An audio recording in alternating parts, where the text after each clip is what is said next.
ভাষা ও সংস্কৃতি কোনো বাধা নয়, পূর্ব পশ্চিমকে মিলিয়ে দিল মাটির গান। শুক্রবার আমেরিকান সেন্টারে একটি অনুষ্ঠানে একই ক্যানভাসে ধরা পড়ল দুই মাটির এক রং। আমেরিকার কর্ন পোট্যাটো স্ট্রিং ব্যান্ড সৌরভমণি এবং গান আবহমানের সঙ্গে পরিবেশন করল একটি লোকগীতির কনসার্ট। কখনো বাংলা লোকসঙ্গীতের সঙ্গে জ্যাম করলেন কর্ন পোট্যাটোর সদস্যরা, তো কখনো আমেরিকার কান্ট্রি মিউজিকের সঙ্গে তাল মেলালেন বাংলার শিল্পীরা। আমরা এটা বলার কোনো ভাষা নেই। আমরা তো আমাদের দেশে বাউল আছে, আমি যেমন নদীর দেশের মানুষ, ভাটিয়ালি গাই। আমাদের মতো মানুষজন আমেরিকাতে বাস করে এটা আমার জানা ছিল না। ওরা একদমই আমাদের মতো, এবং আমরা তো যে কয়টা পারলাম আজকে তো প্রেজেন্ট করলাম অল্প সময়ের জন্য।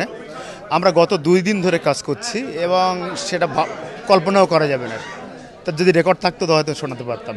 আমেরিকা থেকে 4 জন মিউজিশিয়ান আসছে, কর্ন পোট্যাটো ওদের ব্যান্ডটার নাম। ওরা আমাদের সাথে ইন্টারঅ্যাক্ট করতে চায়।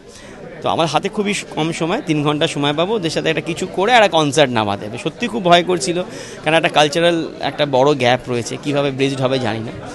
কিন্তু যখন একবার ইন্টারাকশনটা শুরু হলো, দেখলাম যে মানে মিউজিকের সে যে সত্যি কোনো ভাষা নেই, সেটা 5 মিনিটের মধ্যেই প্রমাণ হয়ে গেল। Moments of madness, and it was all really great, a very positive experience, an opportunity like nothing else. Like I could never even have imagined playing music with all of these people. It's such a great honor. You know, we brought this band from the United States because we knew that music is one of the best ways to bridge barriers like language, cultures. So as you could see through the night, as the night went on, the band started playing together and all of the music, all of the miscommunication, anything else disappeared.